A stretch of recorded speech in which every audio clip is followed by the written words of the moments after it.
Hello students, the learning GPT पे आपका स्वागत है। अपन जो है अपना फर्स्ट चैप्टर पढ़ रहे थे, द हड़प्पन सिविलाइजेशन। इस क्लास में अपन हड़प्पन सिविलाइजेशन के आगे के एस्पेक्ट्स के बारे में देखेंगे। जो पीछे आपने देखा था कि उसमें क्या क्या जो सारी चीज़ें थी, उसके इकोनॉमिक एस्पेक्ट्स और वो सारी चीज़ें कवर की थी। अब पॉलिटिकल अथॉरिटी और ये सारी चीज़ें जो है इस चैप्टर के अंदर कवर करेंगे। The declination of the Harappa and the religious aspects and all other aspects of the Harappan civilisation. So अभी जो अपन जानने वाले हैं ये रहेगी हड़प्पा की seals, script and weightage. Harappa के सील्स के बारे में अपन नॉर्मली पहले भी देखा था कि हड़प्पन सील्स जो है किस टाइप की थी, कैसे थी, उसके बारे में अपन ने बात की थी। दीज वॉज पंच्ड, जो है पंच्ड जो थी यहाँ पे देखा था, उसकी बात कर रहे थे। अब यहाँ पे सील्स एंड सीलिंग्स के बारे में जब पढ़ते हैं तो इसमें से अपन दो चीज़ों के बारे में पढ़ते हैं कि एक तो कैसे बनाई जाती थी, how the seals were made, and second चीज़ थी कि वाई या what were the use of these seals, what were the use of these seals. इन दो के बारे में अपन जो है इसमें देखते हैं। अब मेनली जो था ये सील्स, पहली चीज़ थी कि ये कैसे जो है वो आपके यूज़ में ली जाती थी, क्यों यूज़, क्या यूज़ था इसका। तो अगर ये बात करें, these were use for the long distance trade, long distance या long distance trade. These seals and sealings were used for the long distance trade। जितनी भी थी, अब कैसे लॉन्ग डिस्टेंस ट्रेड के अंदर इंक्लूड की जाती है, तो यहाँ पे चीज़ें लिखी गई है कि आपके बैग के अंदर सील पैक करके उस बैग के मुंह के ऊपर ये बांध दी जाती और उसके ऊपर ये पंच करके सील जो है वो यहाँ पे उसके इम्प्रेशंस जो है वो छोड़ दिए जाते। आपने देखा होगा कि जो अभी कुछ हाल ही में 5-7 साल पहले जो डाक सिस्टम चलता था, डाक के ऊपर भी जो एक पंच की तरह वो सील्स थी, ताकि यहाँ पे क्या चीज़ हो कि कोई टेम्पर ना किया गया हो, छेड़छाड़ ना की गई हो, इसीलिए यहाँ पे चीज़ें जो है बताई जाती थी। It mean that it had not been tampered with the sealing also conveyed the identity of the centre.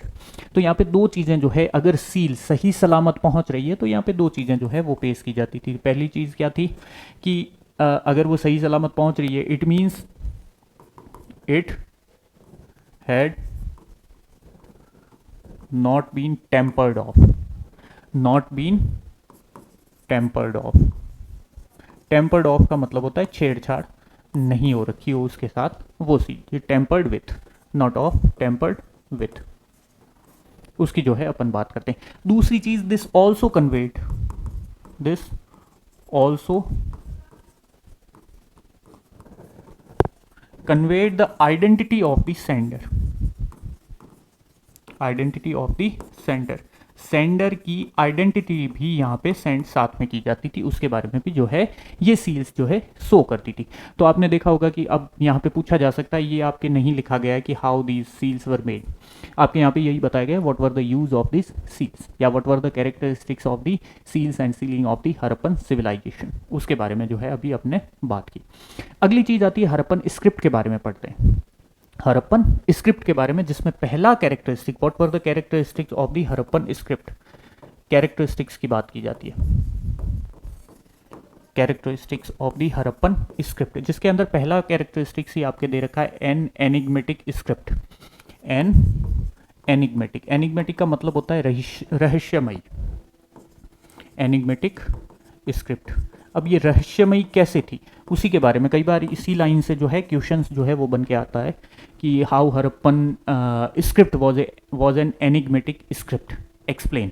जो है हड़प्पन स्क्रिप्ट, एनिग्मेटिक स्क्रिप्ट कैसे थी उसके बारे में, रहस्यमयी स्क्रिप्ट कैसे थी। अब जब रहस्यमयी है, इसका मतलब we can say that this is not deciphered yet, इसे अभी तक डेसिफर जो है नहीं किया गया है, इसे अभी तक डेसिफर नहीं किया गया है। बेसिकली ये चीज़ जो है यहाँ पे बात की जाती है स्क्रिप्ट की।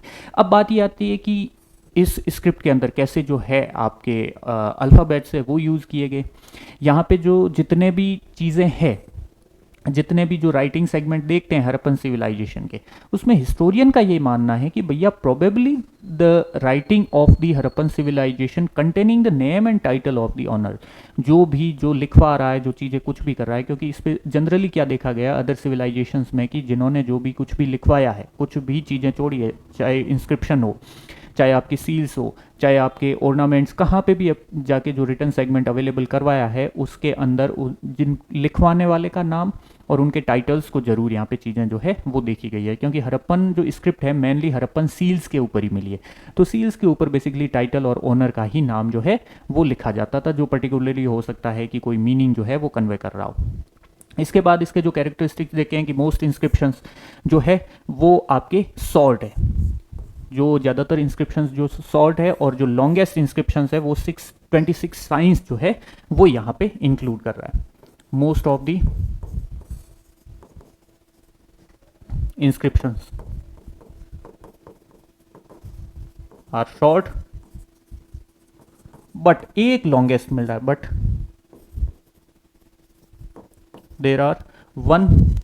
there were one longest inscription which contains longest inscriptions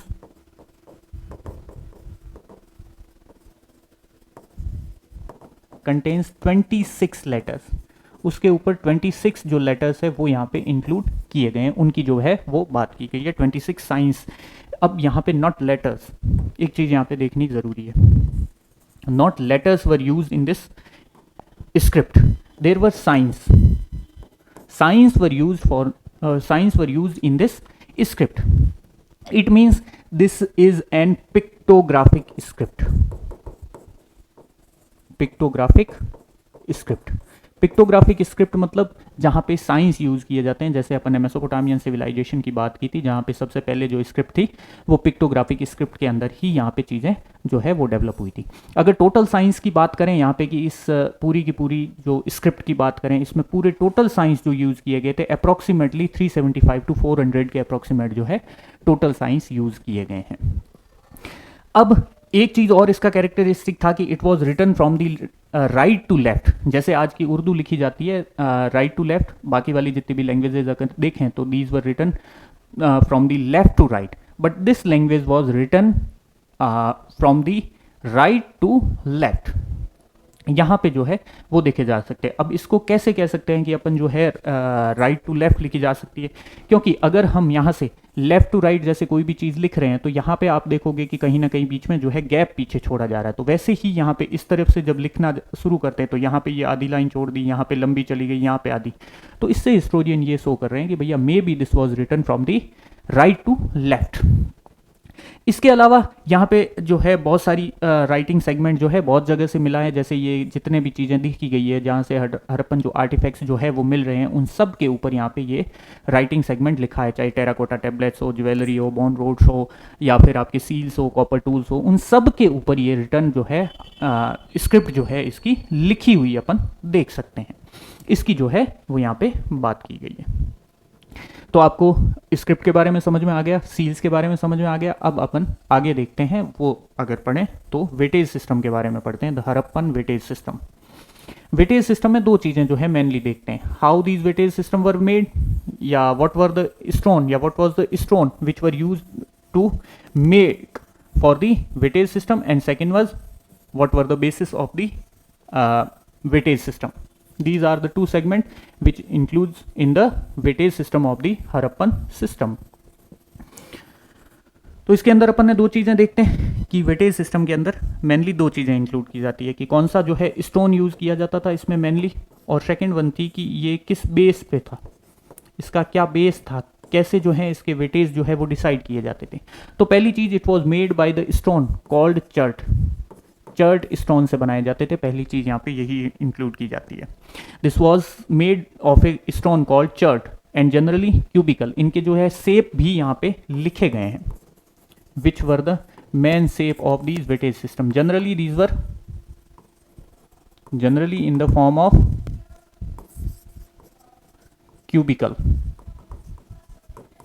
but also other geographical या other geometric, other geometric, not geographic, other geometric जो शेप हैं ऑल्सो जो है इसमें बनाए गए थे, उन शेप्स के अंदर इनको बनाया गया था।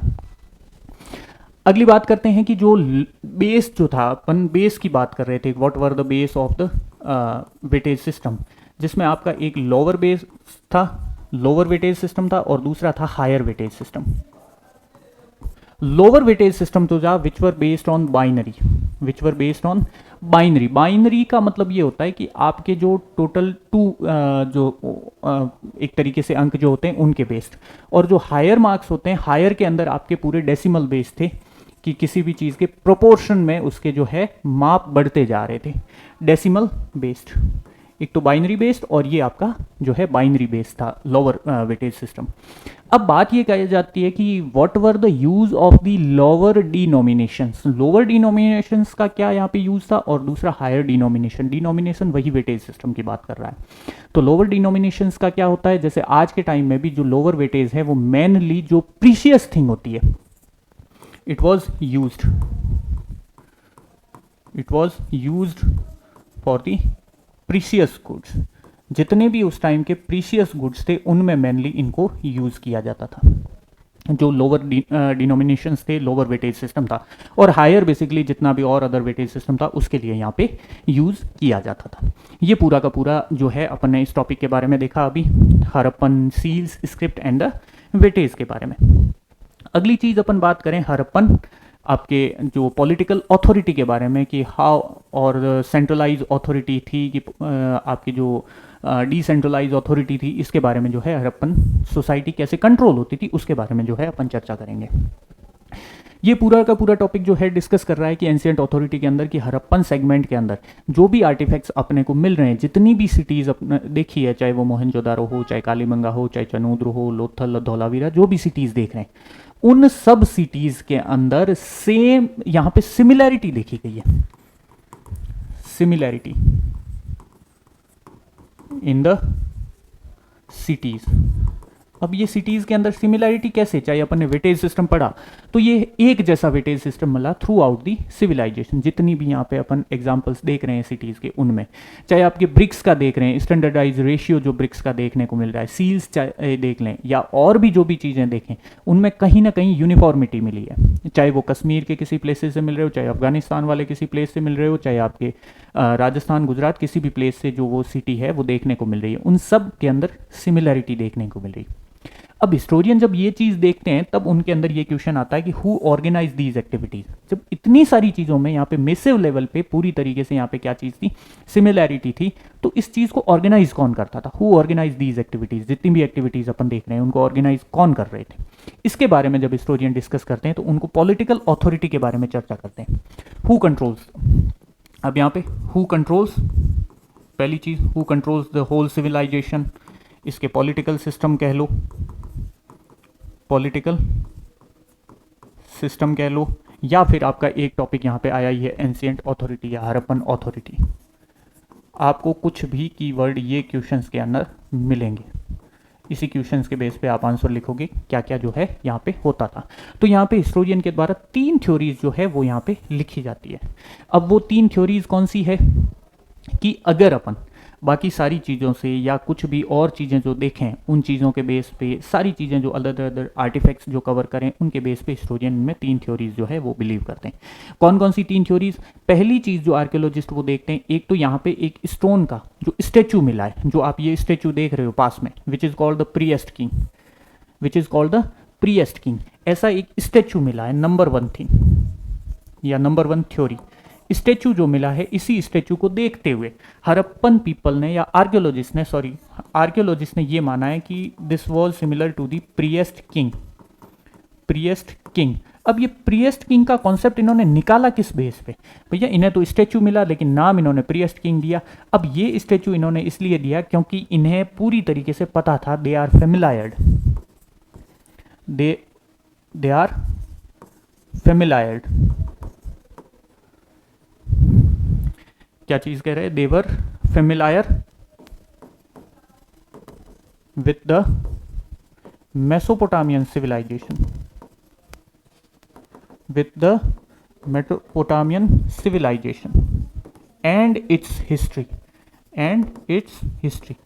जब इस चीज़ को हिस्टोरियन जानते थे, क्योंकि अपन 11th के अंदर देखा था कि वहाँ के जितने भी लिटरेरी सोर्सेस है उस बेस पे पूरी तरीके से मेसोपोटामियन हिस्ट्री को रिकंस्ट्रक्ट किया जा चुका है। तो मेसोपोटामियन हिस्ट्री के अंदर अपन देखें तो वहाँ पे एक प्रिएस्ट किंग जैसा कॉन्सेप्ट पहले से था। तो इसी से कंपेयर करते हुए अब हिस्टोरियन का मानना यह है कि भैया जो हड़प्पन सिविलाइजेशन थी, हड़प्पन सिविलाइजेशन कंटेम्प्रेरी थी आपके जो मेसोपोटामियन सिविलाइजेशन की। तो मेसोपोटामियन सिविलाइजेशन में एक तो ऐसा कॉन्सेप्ट था, दूसरा उन्हें ये स्टैचू मिल गया। तो इन दोनों को मिलाते हुए इन्होंने एक नया कॉन्सेप्ट निकाला प्रिएस्ट किंग का, वही चीज जो मेसोपोटामिया के अंदर फेमिलायर थे। अगर यहां पे प्रिएस्ट किंग जो है निकला तो it means the civilisation was centrally controlled. तो पहली थ्योरी निकल गई, the civilisation was centrally controlled. Centrally controlled it means theory क्या निकल के आई, there were only one ruler. One ruler की जो है वो थ्योरी आपके निकल के यहाँ पे आ रही है कि वहाँ पे हिस्टोरियन के द्वारा ये माना जा रहा है कि वहाँ पे एक ही जो था वो किंग हुआ करता था और वही पूरी की पूरी सिविलाइजेशन को कंट्रोल किया करता था। ओके, और दूसरी तरफ अगर बात करें, दूसरे यहाँ पे सोर्सेज देखें तो यहाँ पे दूसरे अदर हिस्टोरियन आते हैं, अदर ग्रुप्स आते हैं, वो कहते हैं एक तो आता है कि भैया वहाँ पे कोई रूलर नहीं था। अगर रूलर नहीं था तो फिर वहाँ पे सारे के सारे जो लोग थे वो एंजॉयड इक्वल स्टेटस, सारे के सारे लोग वहाँ पे इक्वल स्टेटस जो है वो फॉलो करते थे, इसलिए जो है वहाँ पे सिमिलैरिटी देखी गई, उनका मानना ये है। तीसरा ग्रुप आता है, वो कहते हैं नहीं, ऐसा नहीं हो सकता। क्यों नहीं हो सकता? क्योंकि वहाँ पे देखते हैं कि कई कई पे अगर छोटी बड़ी जो है उनका एरियाज छोटा बड़ा मिला है, बाकी अदर कुछ यहाँ पे जो है वेरिएशंस भी मिले हैं आर्टिफैक्ट्स में, उसके बेस पे ये कहते हैं कि there is no single ruler but several. अब सेवरल का मतलब कि भैया वहाँ पे कोई एक राजा नहीं था बल्कि बहुत ज़्यादा राजा थे। इसका मतलब क्या हुआ? इसका मतलब ये हुआ कि जितनी भी सिटीज़ देखी गई है, every cities has their own ruler. जितनी, चाहे कालीबंगा का अलग रूलर था, मेसोपोटामिया का अलग, हड़प्पा का अलग, इसके बारे में हिस्टोरियन जो है वो बात करते हैं। तो इनके एक्सप्लेनेशन के बेस पे भाई पहली थ्योरी जो है वो जस्टिफाई क्यों की जा रही है? क्योंकि एक तो वहाँ पे सब जगह सिमिलैरिटी मिल रही है। पहली थ्योरी को बहुत ज़्यादा रूप से यहाँ पे जो है, यहाँ आप ये आगे की 4 लाइन और यहाँ पे आप पढ़ोगे तो यहाँ पे आपको यही समझ में आएगा कि हिस्टोरियन जो है पहली थ्योरी को बहुत ज़्यादा सपोर्ट करते हैं। तो पहली थ्योरी को इतना सपोर्ट करने के पीछे रीजन, क्योंकि एक तो मेसोपोटामियन सिविलाइजेशन से फेमिलायर थे, उसकी हिस्ट्री से फेमिलायर थे, वहाँ के प्रिएस्ट किंग के कॉन्सेप्ट से फेमिलायर थे। तो इसलिए यहाँ पे उन्होंने वही चीज़ यहाँ ऐड ऑन कर दी कि ये वही उसी टाइम पीरियड के अंदर सिविलाइजेशन थी, तो मतलब यहाँ पे सेंट्रली जो है कंट्रोल कर रहा था, वहाँ पे एक प्रिएस्ट किंग हुआ करता था जिसकी अथॉरिटी वहाँ पे होती थी। दूसरा ग्रुप आ रहा है कि नहीं, वो कह रहे हैं कि there is no ruler, it means everybody enjoy the equal status. और तीसरा जो आ रहा है वो कह रहा है कि भैया वहां पे सिंगल रूलर नहीं था, बहुत सारे रूलर थे। तो 3 theory, 3 theories about political system of the Harappa या central authority of the Harappa. पहली चीज क्या कह रहा है? There were only one ruler, only one ruler which is priest king। priest king की थ्योरी क्या क्या थी उसको आपको बताना है, क्यों किया है इन्होंने, क्योंकि वो आपकी सिमिलैरिटी मेसोपोटामिया से शो हुई है। दूसरी कह रहा है कि there had no ruler everybody enjoyed the equal status, सबको यहाँ पे इक्वल स्टेटस था, सारे के सारे लोग इक्वल थे, कोई भी यहाँ पे जो है डिफरेंसेस, सोशल डिफरेंसेस था ही नहीं। तीसरी चीज़ कह रहा है कि there is no single ruler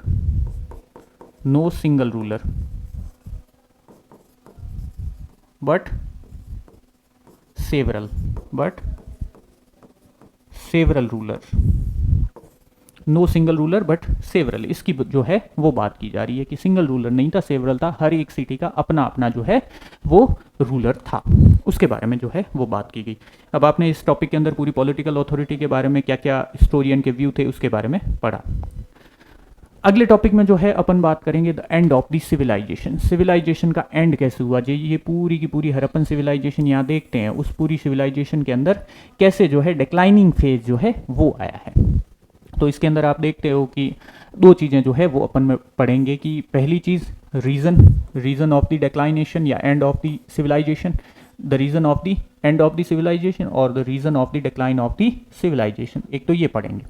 दूसरी चीज अपन पढ़ेंगे after the mature phase, after the mature phase of the Harappa, phase of the Harappa. जो अपन मेच्योर हड़प्पन आर्किटेक्चर के बारे में पढ़ रहे थे, मेच्योर हड़प्पन जो एस्पेक्ट्स के बारे में कवर करते रहे थे, चैप्टर के स्टार्टिंग में भी देखा है कि 3 स्टेज जो थे, pre, mature and the post. अब यहाँ पे दोनों चीज़ें यहाँ पे जो है वो साथ देखी गई। जो अपन ये टाइम पीरियड देखते हैं 1800 BC 1900 BC तक ये सिविलाइजेशन मेच्योर चलती रही। 1900 BC के बाद स्टार्टिंग हो चुका था, यहाँ पे आप देखोगे, ठीक है। 1900 BC में जो है कुछ यहाँ पे जो है वो डिक्लाइनिंग फेज देखे गए हैं, उसके एविडेंसेस जो है देखे गए। 1800 BC के अंदर 2 सिचुएशन हुई थी। There are 2 situation in the 1800 BC। क्या सिचुएशन हुई? जो कुछ सिटीज जो थी वो डिक्लाइन हो गई, पूरी तरीके से सिनेरियो से गायब ही हो गई, जिसमें चनूद्रो जैसे ये हड़प्पा मोहनजोदारो वैसे एस्पेक्ट देखे गए। लेकिन दूसरी तरफ ये वाला जो बेल्ट था आपके, ये वाला बेल्ट, इस बेल्ट के अंदर पॉपुलेशन ग्रोथ जो है वो देखी गई है बार बार। तो यहाँ पे 2 चीजें थी, एक तरफ तो डिक्लाइनिंग फेज भी देखा गया, डिक्लाइन फेज, दूसरी तरफ पॉपुलेशन ग्रोथ भी देखी गई। ये दोनों चीजें थी। आपके पहला पैराग्राफ जो है इसी के बारे में एक्सप्लेन कर रहा है। There were a declining in the declining in some cities and there were a population growth in other cities, जो है 2 other areas of the cities. यहाँ पे जो है वो चीजें देखते हैं 2 के अंदर। ये ऐसा क्यों हुआ और इसके बाद क्या? अब जब देखते हैं कि ये चीज़ क्या मतलब कर रहा है कि पॉपुलेशन ग्रोथ की जो बात कर रहे हैं वो कैसे कर रहे हैं। अब जब जो पूरी तरीके से यहाँ सिविलाइजेशन थी, जो पूरी मेसोपोटामियन सिविलाइजेशन थी, आपने उसके एस्पेक्ट्स देखे। अब जितने भी एस्पेक्ट्स देखे उन सब में कहीं ना कहीं डिक्लाइनिंग फेज आया। डिक्लाइनिंग फेज में कैसे कि जो आपके लॉन्ग डिस्टेंस ट्रेड था वो गायब हो चुका था, वेटेज, सील्स, स्पेशल या जितने भी यहाँ पे जो इसके मेनली कैरेक्टरिस्टिक्स थे उन सब में डिक्लाइनिंग फेज देखा गया है। तो सेकेंड पैराग्राफ में क्या, there are declining in the aspects of Harappa, aspects of Harappa, sorry, are nahi were, there were declining phase in the 1900 BC, in the 1900 BC। अब ये चीज़ें कैसे करते हैं अपन पता कि भैया डिक्लाइनिंग फेज अपन को किस चीज़ पे पता चल रही है, मेन तो फोकस वही है उसी पॉइंट का। तो यहाँ पे ये सारी चीज़ें अपन डिक्लाइन में देखी है, वेटेज सिस्टम हो गया, सील्स हो गया, बीड मेकिंग का जो हो गया, राइटिंग सेगमेंट जो हो गया, लॉन्ग डिस्टेंस ट्रेड जो अपन ने देखा, क्राफ्ट प्रोडक्शन देखा, ये सारे के सारे जितने एस्पेक्ट थे उन सब में डिक्लाइनिंग फेज हुआ। अब बात यहाँ आती है कि इस डिक्लाइन के बाद क्या। भाई अपन 3 चीज़ें पढ़ते हैं कि अपन ने ये सारी मेच्योर हड़प्पन के बारे में पढ़ा। तो मेच्योर हड़प्पन जो अपन साइट्स पढ़ते हैं सारी की सारी मेच्योर हड़प्पन के बारे में, इस मेच्योर हड़प्पन की जगह जो थी वो एक अदर कल्चर ने ले ली, which were called the post Harappan culture. Post Harappan या लेटर हड़प्पन या सक्सेसर हड़प्पन, पोस्ट हड़प्पन। तो इसके डिक्लाइन के बाद जितने भी यहाँ पे चीजें आई है, post Harappan, post Harappan, later Harappan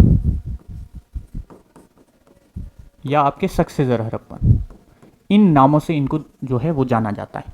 तो इनके कैरेक्टरिस्टिक्स क्या, तो अपन ये जो जहाँ पे भी देखा है पूरे मेच्योर फेज को जो अपन ने कवर किया था, इस फेज को मेच्योर फेज में आपने देखा है कि they were explaining about the cities, या जो भी आर्टिफैक्ट्स मिल रहे थे अपने को, these artefacts were explaining about the cities या सिटी लाइफ के बारे में एक्सप्लेन कर रहे हैं। लेकिन जो पोस्ट हड़प्पा फेज आया वही प्री वाली सेम कंडीशन होगी, जहाँ पे छोटे छोटे कल्चर्स थे, जो कि विलेज बेस्ड कल्चर थे, जो कि रूरल लाइफ बेस्ड कल्चर थे, वो यहाँ पे वापस से जो है आ चुके थे। इसीलिए इसको जो है पोस्ट हड़प्पन फेज या लेटर हड़प्पन केस कहते हैं, जिसमें जो भी मेच्योर हड़प्पा के जितने भी यहाँ पे एस्पेक्ट्स देखे हैं अपन पूरे chapter through out the chapter पढ़ते हुए आ रहे हैं, उन सब में डिक्लाइन देखा गया है, उन सब में डिक्लाइन देखा गया है। अब बात आती है कि विच वर द मेन रीजन, भैया इतना डिक्लाइन देखने के पीछे रीजन क्या था, क्यों आया डिक्लाइन, उन रीजंस की भी तो चर्चा की जानी चाहिए।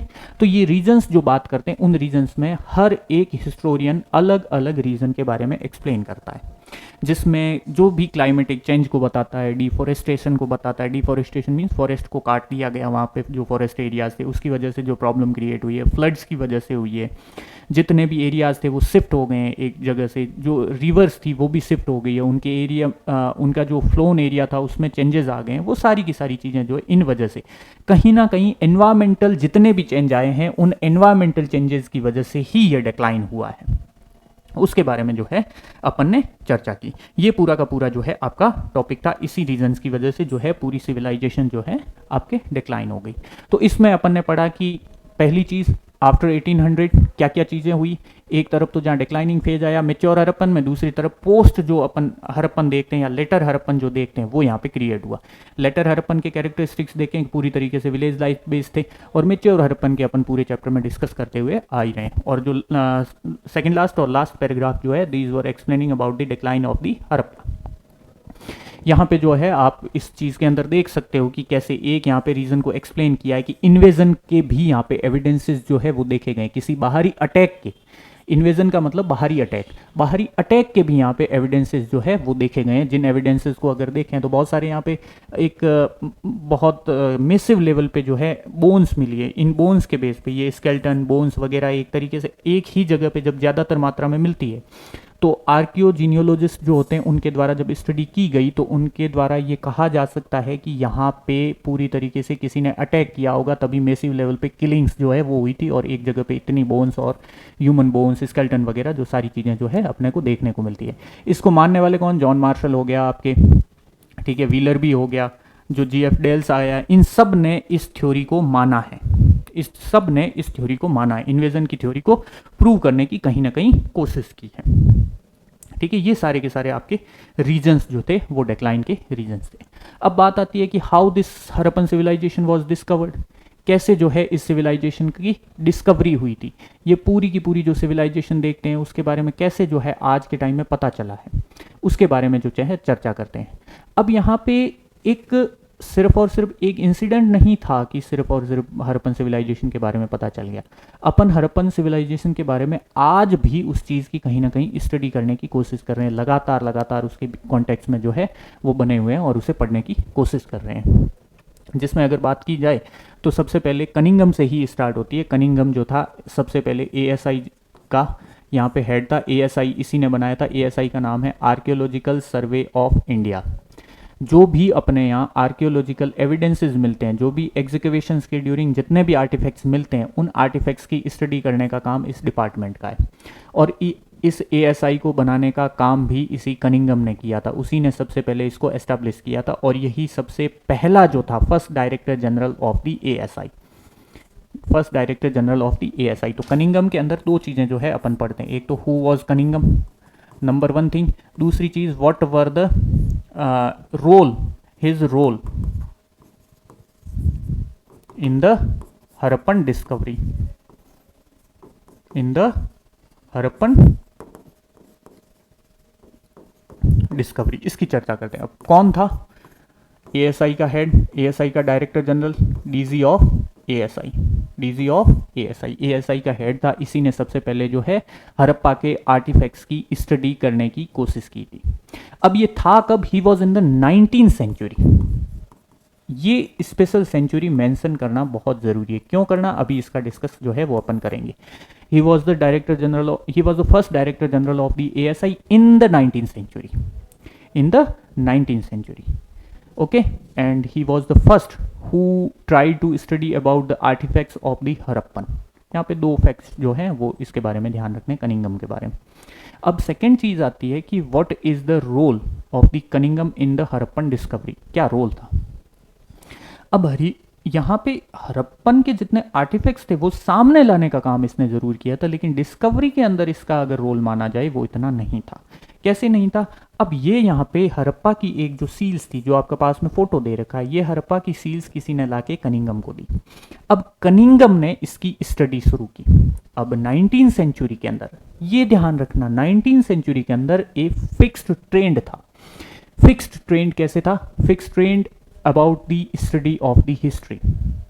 कैसे था कि वहां पे जो भी आर्टिफैक्ट्स मिल रहे थे, we have to compare these artefacts to the literary sources. जितने भी आर्कियोलॉजिकल सोर्स मिल रहे हैं, जो खुदाई के अंदर अपने को चीज़ें मिली है, उनको कहीं ना कहीं आप जो लिखित स्रोत है, जो लिटरेरी सोर्स है, उनसे अपने को कंपेयर करना है। तो यहाँ पे जब उसने वही चीज़ की, उसने यही सबसे बड़ी गलती जो है वो की थी। अब रिटर्न सोर्स जो है सबसे पहले यहाँ पे जो कनिंघम ने यूज़ किए वो चाइनीज़ जो बुद्धिस्ट टेक्स्ट थे चाइनीज़ पिलग्रिमेज के द्वारा जो टेक्स्ट लिखे गए थे उन्हीं को यहाँ पे सबसे पहले यूज़ किया था बाई चाइनीज़ बुद्धिस्ट पिलग्रिमेज, जिन्होंने यहाँ पे इंडिया में 4th सेंचुरी से 7th के बीच में विजिट किया था इंडिया को। 4th सेंचुरी से 7th सेंचुरी के बीच में विजिट करने का काम किया था। अब कनिंगम ने इन्हीं टेक्स्ट को बेस बनाया for the study of these artefacts, for the study of these artefacts. अब यहाँ पे जब इसने बेस बनाया तो हुआ क्या कि जब यहाँ पे ये बात कर रहा है 4th and 7th सेंचुरी, और अपन हरप्पन सिविलाइजेशन का जब टाइम निकालते हैं 2600 BC टू 1900 BC के बीच में, अपन हरप्पन सिविलाइजेशन का ये टाइम बताते हैं। तो यहाँ पे इन्होंने ये लिखा है, और ये जब यहाँ आते हैं तो ये इंडिया का सेकंड अर्बनाइजेशन का टाइम था, जो कि अपन देखते हैं सेकंड चैप्टर जो आपका आता है उसके बारे में बात करते हैं। तो अब यहाँ पे जब चीज़ें पढ़ी गई तो इनके बारे में आर्टिफैक्ट, नॉर्मल सी बात है कि इन्होंने इसी सिविल जो है इसी टाइम की सिटीज़ के बारे में लिखा होगा जो कि सेकेंड अर्बनाइजेशन से रिलेटेड थे। तो कनिंगम ने इसको कनेक्ट जो है सेकेंड अर्बनाइजेशन से कर दिया था, जो कि गंगा वैलीज के अंदर हुआ था। इसने हड़प्पा के जितने भी थे, हड़प्पा की जो इंपॉर्टेंस थी उसको कवर करने में जो है भूल हो गई थी। ये चीज़ सबसे बड़ी गलती थी। जो हड़प्पा जो अपन देखते हैं कि जो नहीं कवर की गई होगी, क्योंकि यहाँ का टाइम पीरियड ये था चाइनीज बुद्धिस्ट पिलग्रिमेज, इनके द्वारा हड़प्पा को नहीं कवर किया गया था। तो जो इस सिविलाइजेशन के बारे में टाइम पीरियड ये होना चाहिए था, कनिंगम ने ये टाइम पीरियड बनाया दिया था कंफ्यूजन में। और कंफ्यूजन किस वजह से हुआ था? वही चाइनीज बुद्धिस्ट पिलग्रिमेज जो टेक्स्ट थे उनकी वजह से, क्योंकि उन्होंने यहाँ विजिट करके जो है गंगा वैलीज में हुए अर्बनाइजेशन के प्रोसेस को एक्सप्लेन किया था, ना कि इंडिया के सबसे पहले जो यहाँ पे अर्बनाइजेशन हुआ था उसके बारे में एक्सप्लेन किया था। तो यहाँ पे ये चीज़ ध्यान रखना कि Harappa was the first urbanisation. Harappa जो था फर्स्ट अर्बनाइजेशन था इंडिया का, फर्स्ट अर्बनाइजेशन ऑफ इंडिया। और दूसरी चीज़ जो अपन सेकेंड चैप्टर से आपका शुरू करेंगे, which were called the second urbanisation, जो कि गंगा वैली के अंदर हो रहा है। गंगा और इसकी ट्रिब्यूटरीज के जो आसपास का एरिया देखते हैं वहाँ पे सिटीज़ जो है सबसे पहले आपके डेवलप हुई थी, और इसी के बेस पे जो है पूरा का पूरा कनिंगम जो है कन्फ्यूज़ हो गया था। इसी गंगा वैली की सिटीज़ को एक्सप्लेन किया था चाइनीज़ बुद्धिस्ट टेक्स्ट ने, और उसी के बेस पे सारी चीज़ें जो है गलत कर दी थी इसने। यही जो है कनिंगम का कन्फ्यूजन था। तो तीन चीज़ें इसमें देखिए, who was the Cunningham and what was his role in the Harappan discovery, and third जो इंपॉर्टेंट चीज़ है, व्हाट वर हिज कन्फ्यूजन, उसका कन्फ्यूजन क्या था। कन्फ्यूजन क्या था? He was in the 19th century. 19th century के अंदर एक फिक्स ट्रेंड था। To know about the history, fix trend क्या था कि लिटरेरी सोर्सेज से सारी चीज़ें पता करनी। एंड उसने जो हड़प्पन सील्स थी, हड़प्पन सील्स जो उसे मिली है, हड़प्पन सील्स को उसने पढ़ने का प्रयास किया through the Chinese pilgrimage text, Chinese Buddhist pilgrimage text. जो भी चाइना से यहाँ घूमने आए थे उनके टेक्स्ट से यहाँ पे कंपेयर करना शुरू किया। तो इनसे जब कंपेयर किया, these were not explain about the Harappan cities, Harappa के बारे में नहीं एक्सप्लेन किया था, और इन्होंने सिर्फ और सिर्फ एक्सप्लेनेशन किसके बारे में दी थी? जो गंगा वैलीज में हुए अर्बनाइजेशन के बारे में। तो इससे कहीं ना कहीं टाइम जो है कंफ्यूजन हो गया था। अगली चीज जो बात करते हैं आपके new old civilisation. New old civilisation के अंदर कैसे जो है इस सिविलाइजेशन की आपकी डिस्कवरी हुई थी, उस सिविलाइजेशन के बारे में बात करते हैं, उस सिविलाइजेशन की चर्चा करते हैं। कैसे जो है हड़प्पा के, मेनली क्योंकि कंफ्यूजन में वो चीज़ तो टाइम पीरियड नहीं पता कर पाए थे, लेकिन अब जो है यहाँ पे टाइम पीरियड का पता किया जा चुका था in the 20th century, in the 20th century. कैसे कि 1921 के अंदर, 1921 और 1922 these are the most important days for the Harappan civilisation, जिसमें यहाँ दयाराम साहनी जो सबसे पहले आता है, दयाराम साहनी जिन्होंने हड़प्पा का एग्जीक्यूशन किया था, he executed the Harappa. And second one is Rakhaldas Banerjee, Rakhaldas Banerjee, उसने आपके मोहनजोदारो का जो है एग्जीक्यूशंस किया था, मोहनजोदारो का एग्जीक्यूशंस किया था। और इस टाइम जो डीजी था एएसआई का, डायरेक्टर जनरल ऑफ एएसआई, वो था जॉन मार्शल, जॉन मार्शल। इन दोनों के एग्जीक्यूशंस के ड्यूरिंग, और इन्हीं के एग्जीक्यूशंस के बेस पे जॉन मार्शल ने 1924 के अंदर, 1924 के अंदर दुनिया के सामने ये प्रोक्लेमेट किया कि एक नई सिविलाइजेशन जो है वो अनाउंस हो चुकी है, उसकी डिस्कवरी जो है आपकी हो चुकी है। ये प्रोक्लेमेट किया, ये अनाउंस किया था आपके जॉन मार्शल ने। यहाँ पे जो है बात की गई। और इसी को बेस बनाते हुए एक एस.एन. रॉय जो थे, अपने यहाँ पे प्रोमिनेंट हिस्टोरियन थे इंडिया के, जिन्होंने बुक लिखी थी अपनी, एक SN. Roy noted in the story of the Indian archaeology. इस बुक के अंदर मार्शल के बारे में लिखता है कि मार्शल ने इंडिया को 3000 साल पहले जो है छोड़ा, जहां उसने पाया था। क्योंकि ये पाया कब था? 20वीं सेंचुरी के अंदर, जो अपन देखते हैं ब्रिटिश एम्पायर के अंदर। आज से करीब 3000 साल पहले हड़प्पन सिविलाइजेशन डेवलप हुई थी। तो बेसिकली कहने का मतलब उसने इसको प्रेज किया है कि इंडिया को जो उसने देखा था, उसने उसी इंडिया को 3000 साल पीछे जाके छोड़ा है। छोड़ा मतलब वहां की जो है सिविलाइजेशन के बारे में पता किया है। अब यहाँ पे आती है कि भैया यहाँ पे जो इतने भी चीजें जो एग्जीक्यूशंस में मिली है, उन सब का क्या? अब यहाँ पे जो है इसके बारे में पता क्या चला? इसके बारे में ये पता चला कि सिर्फ और सिर्फ ये पता नहीं चला था कि हड़प्पन सिविलाइजेशन जो है आपकी सिर्फ उसकी डिस्कवरी हो चुकी है। यहाँ पे दो चीजें जो है वो पता चलती। एक तो हड़प्पन सिविलाइजेशन की डिस्कवरी तो पता चलती है, दूसरी चीज ये भी पता चलती है कि it's contemporary to the Mesopotamia civilisation के कंटेम्परेरी थी।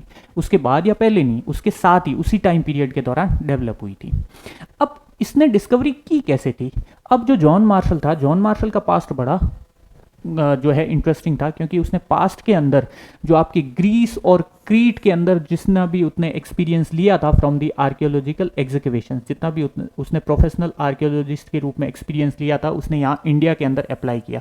और इसी के बेस पे जो है उसने फाउंड करने की जो है आपकी स्टोरी जो है वो बन गई यहाँ पे कि हड़प्पन सिविलाइजेशन को उसने पूरी तरीके से एग्जीक्यूट कर दिया, उसकी जो है डिस्कवरी को अनाउंस करने का काम किया।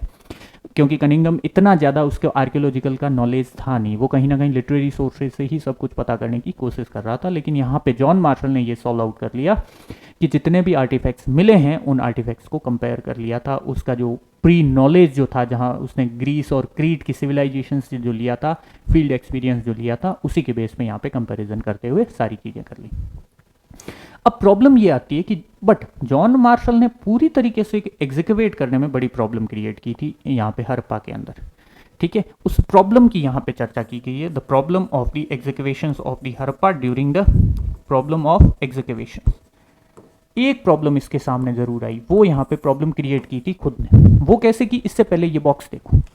इस बॉक्स के अंदर एग्जीक्यूशंस आपके 2 टाइप्स का बताया गया है। There were 2 types of executions. जितना भी अपन कभी सिविलाइजेशन को खोद के पता करते हैं, आर्टिफैक्ट्स निकाल के, तो वो 2 टाइप से होते हैं। 2 टाइप्स ऑफ एग्जीक्यूशंस। एक तो होता है आपका वर्टिकल, दूसरा होता है हॉरिजॉन्टल।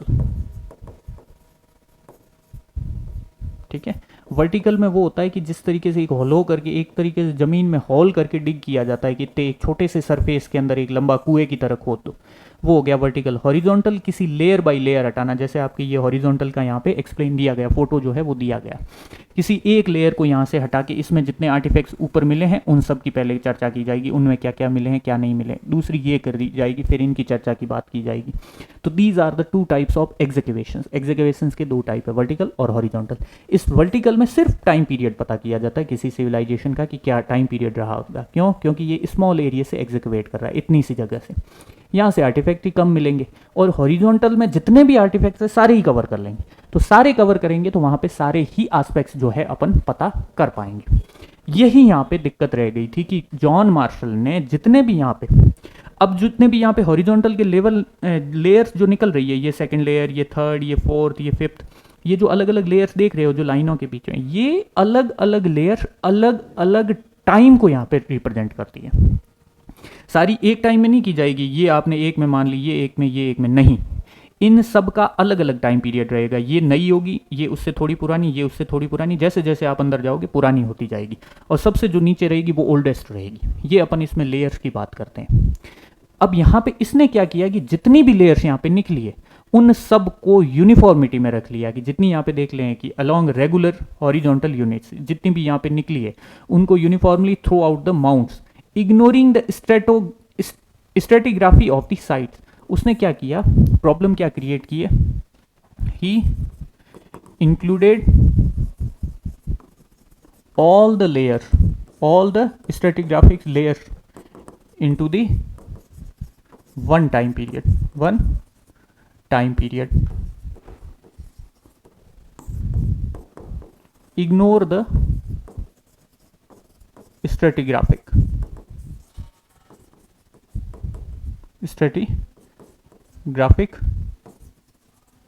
लेयर, जहां उसे अलग अलग लेयर को अलग अलग स्टडी करनी चाहिए थी, इसने पूरी तरीके से सबको एक साथ ही ले लिया।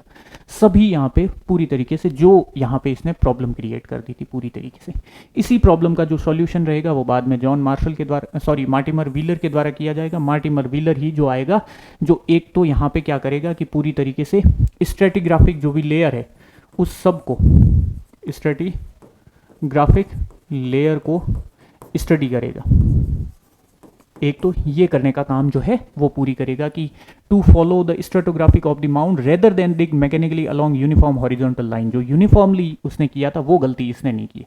इसने सभी को अलग अलग स्ट्रेटिग्राफिक जो लेयर मिली है, जो भी लेयर देखने को मिल रही है हॉरिजॉन्टल एग्जीक्यूशन में, उन सब को अलग अलग करके दिखाए। जॉन मार्शल जो कि 1950s के डिकेड में 1944 के अंदर आपका ASI जो है वो बनता है, ASI का हेड डायरेक्टर जनरल जो है वो बनता है। इसके अलावा उसने क्या किया है कि सब चीज़ों को कवर करने की कोशिश की है। सारे के सारे जितने भी आर्टिफैक्ट्स मिल रहे हैं, जो न्यू क्वेश्चंस आ रहे हैं अपन ने पूरे के पूरे throughout the syllabus, throughout the chapter अपन ने जो देखते हुए चीज़ें आ रहे हैं उन सबको कवर करना शुरू किया है। कैसे कि अब दिक्कत एक तो क्या आई थी कि यहाँ पे अपन देखें कि आज के जो जितने भी यहाँ पे एरियाज मिले हैं, ये आज की कोई जियोग्राफिकल बाउंड्री से तो लेना देना है नहीं कि आज के जितने भी जो नेशनल बाउंड्रीज जो बनी हुई है इंडिया, पाकिस्तान और अफगानिस्तान, इन तीनों के मिक्सचर के अंदर प्लेसेस मिल रहे हैं, अपन देख रहे हैं बार बार लगातार।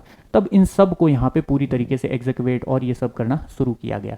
जब इंडिया का पार्टीशन हुआ था 1947 के अंदर, तो मोस्ट ऑफ दी साइट्स उस टाइम की जितनी भी थी वो पाकिस्तान में चली गई। उसके बाद जो है इंडिया में भी कुछ जो है न्यू साइट्स का पता करने की कोशिश की गई, कुछ ग्रुप्स बनाए गए और उसके बाद बहुत सारी जो साइट्स है इंडियन, जो आज का मॉडर्न इंडिया है उसमें भी बहुत साइट्स जो है मिली। इसके बाद क्या किया गया, जितने भी है न्यू इश्यूज जितने भी आए उन सब को यहाँ पे कवर करने की कोशिश की गई। Over the decays new issues have assumed importance. जितने भी इश्यूज थे जिसमें अपन ने कवर किया, वहाँ की पॉलिटिकल अथॉरिटी के बारे में देख लो, वहाँ की इकोनॉमी के बारे में देख लो, वहाँ के कल्चरल सीक्वेंस के बारे में देख लो, जितने भी सारी चीज़ें थी उन सब को यहाँ पे कवर करने की कोशिश की जा रही थी, उन सब को समझने की कोशिश की जा रही थी। Where some archaeologist are often keen to obtain a cultural sequence, others try to understand the logic underlying the location of specific sites.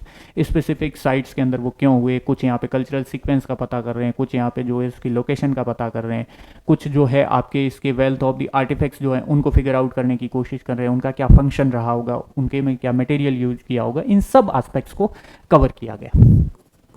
Several aspects were covered, several aspects were covered. ये इसी के time period में जो है अपनी शुरुआत होती है और 90s 80s के डिकेड में जाते जाते वर्ल्ड का जो ध्यान था वो इस तरफ से जो है ग्रो हुआ। इंटरनेशनल इंटरेस्ट जो है वो बढ़ा है अपने आप। International interest were developed in the 1980s। 90s 80s के टाइम में जो है इंटरनेशनल इंटरेस्ट जो है वो काफ़ी ज़्यादा बढ़ गया था व्हीलर के टाइम में, ये सॉरी व्हीलर के बाद में। तो अभी अपन ने देखा व्हीलर कौन था और व्हीलर के टाइम में क्या चेंजेस आई। एक तो व्हीलर के टाइम ये चीज़ आई कि जो प्रॉब्लम क्रिएट हुई थी जॉन मार्शल के टाइम, उस प्रॉब्लम को सॉल्व आउट किया है। जो स्ट्रेटिग्राफिक लेयर्स को जिसने पूरी तरीके से छोड़ दिया था जॉन मार्शल ने, उसकी यहाँ पे स्टडी करने का काम मार्टिमर व्हीलर ने किया, REM व्हीलर ने किया। इसके द्वारा इसके अलावा जितने भी अलग अलग एस्पेक्ट्स थे उन सब को भी इसी टाइम कवर किया गया और पार्टीशन के बाद कुछ प्लेसेस भी जो है यहाँ पे कवर किए गए, उनको भी यहाँ पे एग्जीक्यूट किया गया।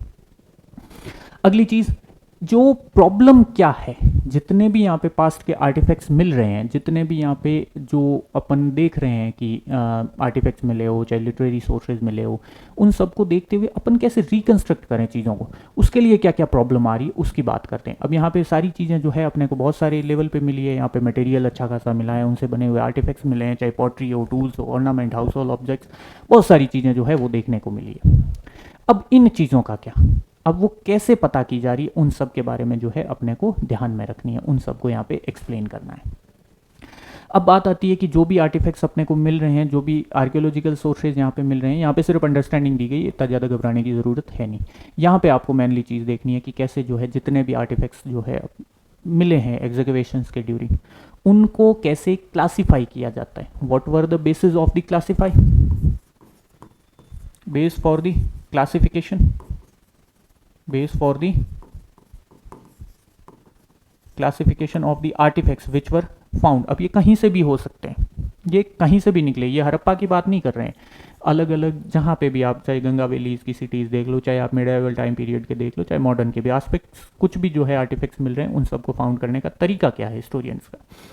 अब जब आर्कियोलॉजिस्ट जब भी उन्हें कोई आर्टिफैक्ट्स मिलता है, तब उनका सबसे पहला क्लासिफिकेशन रहता है उनका मटेरियल क्या यूज़ किया गया, which were the main material used, कौन सा मटेरियल जो था वो यूज़ किया गया इस आर्टिफैक्ट्स के अंदर, उसकी जो है वो बात कर रहे हैं, मटेरियल यूज्ड,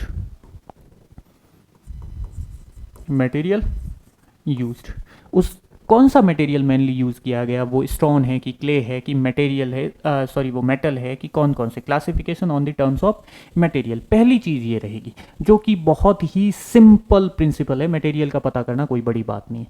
लेकिन सबसे कॉम्प्लिकेटेड वे जो आएगा वो आएगा आपके second and more complicated is terms of function. इसके फंक्शन को कैसे पता करेंगे, फंक्शन ऑफ दी आर्टिफैक्ट्स, जो भी अपने को मिला है, जो भी आर्टिफैक्ट मिल रहा है, जो भी आर्कियोलॉजिकल सोर्स मिल रहा है, उसका क्या यूज़ रहा होगा, क्या काम में लेते थे जिस जगह से जो है अपने को मिल रहा है।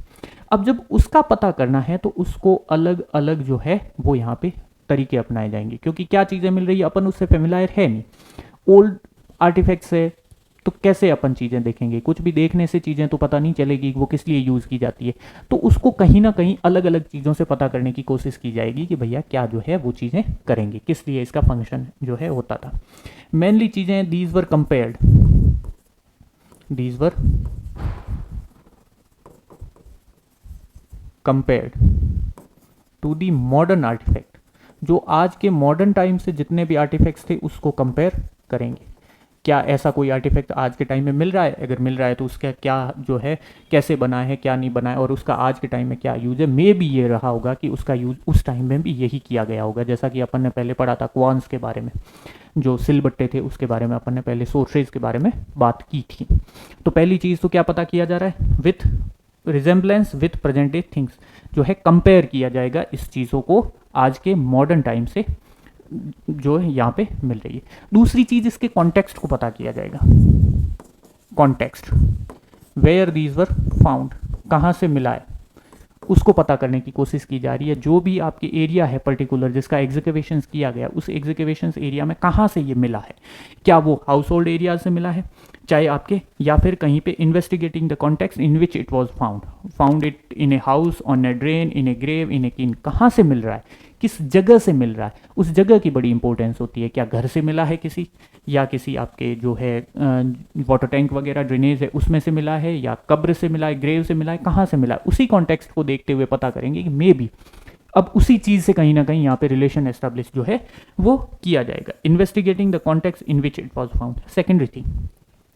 तीसरी चीज है to take recourse to indirect evidences, कहीं कहीं टू टेक इनडायरेक्ट एविडेंसेस, कहीं कहीं कुछ चीज़ों का पता करने के लिए इनडायरेक्ट एविडेंसेस का पता किया जाएगा, डायरेक्ट एविडेंसेस नहीं। जैसे हड़प्पा के अगर बात करें, अपन कपड़ों के बारे में बात करेंगे कि हड़प्पा कौन से जो है मेनली ड्रेसेस जो है पहनते थे, या ड्रेसेस कैसे बनती थी, उसके बारे में अपन जो है वो बात करें, तो कैसे पता करेंगे, किस चीज़ से बात करेंगे। अगर अपन कॉटन कपड़ों के बारे में पता करने की कोशिश करेंगे तो कैसी चीज़ें पता करेंगे, क्योंकि कपड़ों के एविडेंसेस अब मिलना नामुमकिन है, उस चीज़ों को नहीं पता किया जा सकता है। तो उनको अपन देखेंगे तो इनडायरेक्ट वे कैसे, उसके स्कल्पचर को यहाँ पे जो है उसमें मेंशन कर रखी है चीज़ें, जो उसके जितने भी पेंटिंग्स वगैरह उसमें कैसे जो है आपके डिपिक्ट कर रखी है उसके बारे में चर्चा करेंगे, या फिर कहीं ना कहीं डायरेक्ट कॉटन के ही यहाँ पे अपन एविडेंसेस ढूंढने का प्रयास करेंगे कि जो है अगर कॉटन के वहाँ पे जो एग्रीकल्चर के एविडेंसेस मिलते हैं तो इसका मतलब है कि उस कॉटन का फिर क्या यूज़ होगा, कि उस कॉटन का जो है कपड़े बनाने में शायद वो लोग यूज़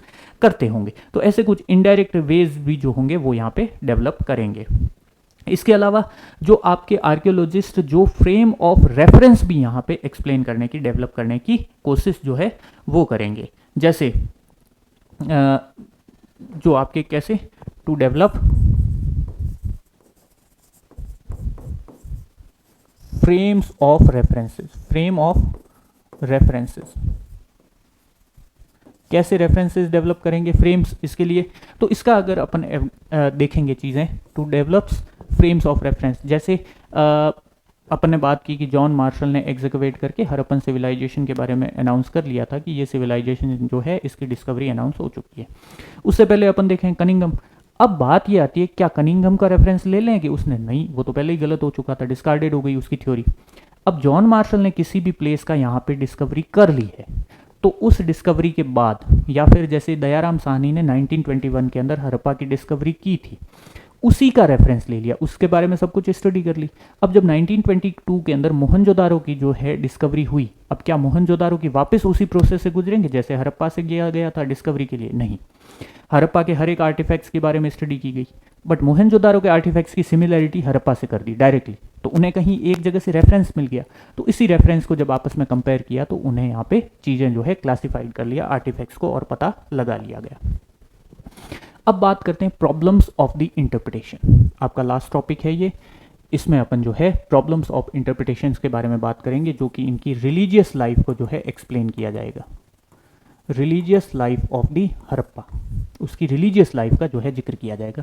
अब हड़प्पा में कैसा कोई रिलीजन था कि नहीं था, कोई भगवान था कि नहीं था, उसके बारे में जो है आर्कियोलॉजिस्ट पता करने की कोशिश करते हैं। अब रिटर्न सोर्सेज नहीं है तो obviously we have to depend on the archaeological sources.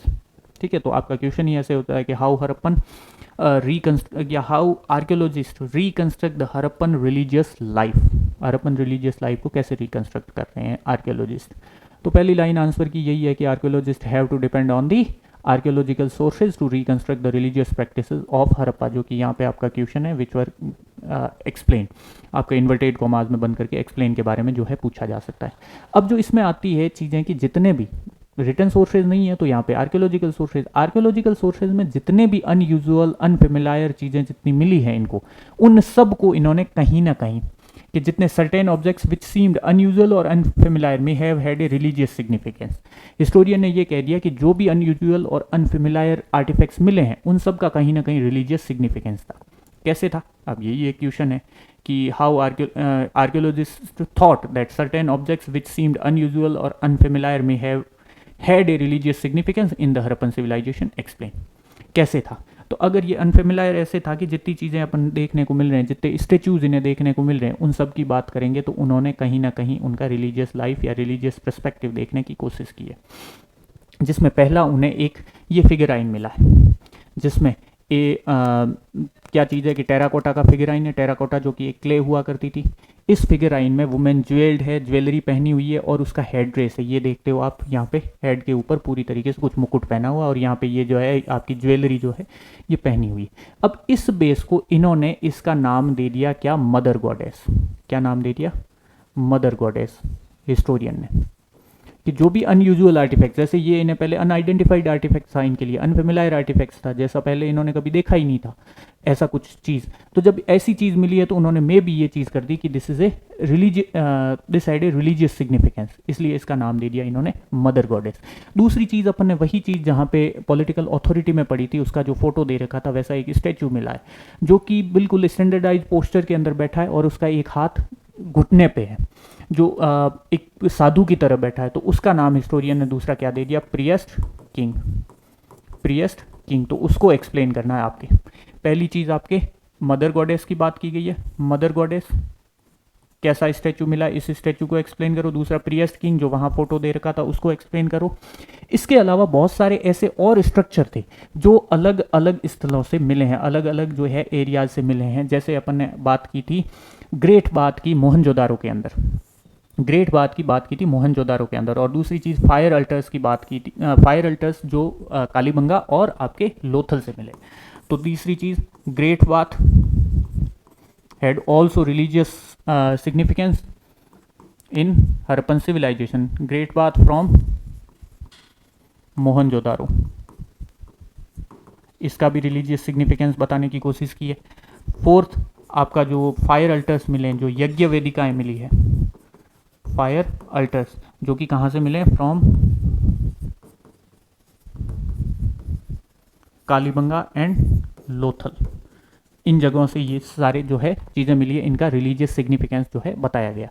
इसके अलावा हड़प्पन सील्स जो है, ये पूरा पैराग्राफ हड़प्पन सील्स के थ्रू कैसे रिकंस्ट्रक्ट किया जा रहा है रिलीजियस बिलीफ को, तो ये इंपॉर्टेंट है, अलग से भी क्वेश्चंस पूछा जा सकता है शॉर्ट राइटिंग में। सील्स के थ्रू भी जो है यहाँ पे हड़प्पन रिलीजियस एस्पेक्ट को रिकंस्ट्रक्ट करने की कोशिश की जा रही है। अब सील्स के ऊपर अपन ने पहले भी बात की थी कि सील्स के ऊपर कुछ ना कुछ जो है डिपिक्ट किया जाता था सीन, तो इसी सील्स के ऊपर में भी बहुत सारे नेचुरल सीन्स जो है वो लगाए गए हैं। कुछ यहाँ पे रिलीजियस बिलीफ्स में भी हो सकते हैं वो डिपिक्ट किए हो गए, जिसके थ्रू क्या है, to depict religious scenes, to depict religious scene. अब रिलीजियस सीन्स कैसे होंगे, इसकी बात वही नेचुरल सीन्स वगैरह, कुछ पेड़ पौधे, कुछ यहाँ पे चीज़ें जो है वो यहाँ पे सीन डिपिक्ट किए गए, तो उसके बेस पे बात की जाती है। दूसरी चीज़, कुछ एनिमल्स भी थे, उन एनिमल्स की भी यहाँ पे बात करते हैं कि शायद maybe these animals had also some religious significance, जिसमें यूनिकॉर्न का एक एग्जाम्पल आ रहा है। यूनिकॉर्न जो कि एक सींग वाला जो बैल हुआ करता था, उसका चित्र यहाँ पे जो है वो बना हुआ है। इसके अलावा एक ये जो सील के ऊपर फोटो जो आप देख रहे हो, इस सील के ऊपर एक फोटो जो है वो देखने को मिला है। ये आप बीच में देखो, एक योगी की मुद्रा में एक जो है पर्सन बैठा है, वो चारों ओर ये एनिमल्स से घिरा हुआ है, ये एनिमल्स के फोटोज हैं, ऊपर कुछ है जो है वो लिखा हुआ है, लिखा क्या है अपने को नहीं पता। तो यहाँ पे यही चीज़ है कि एक योगिक मुद्रा में बैठा है, फिगर जो है वो क्रॉस लेग्ड पोजीशन में बैठा है, and it was surrounded by animals, और इसका नाम जो है हिस्टोरियन ने प्रोटोसिवा नाम रख लिया, प्रोटोसिवा, कि मे बी ये शिव का जो है प्राचीन फॉर्म होगा, शिव का पहले का रूप होगा, जैसे ऋग्वेदा के अंदर एक्सप्लेन किया गया। ये सारी चीज़ें जो है इन बेस का जो है एक्सप्लेन करते हुए हिस्टोरियन इन सब को पूरी तरीके से बताते हैं, इसका रिलीजियस सिग्निफिकेंस जो है ढूंढने का प्रयास करते हैं। ये सारी चीज़ें इसमें जो है 5 टॉपिक है, 5 को एक्सप्लेन करना है। ये सील्स का अलग से जो है वो पूछा जा सकता है। अब ये आता है कि जब हिस्टोरियन को ऐसी चीज़ें मिली है, तो इनको कंपेयर कहाँ से कर रहे हैं, कैसी चीज़ें जो है पता कर रहे हैं। एक तो आज के मॉडर्न टाइम से पता कर रहे हैं, ये चीज़ें यहाँ पे एक्सप्लेन की गई है।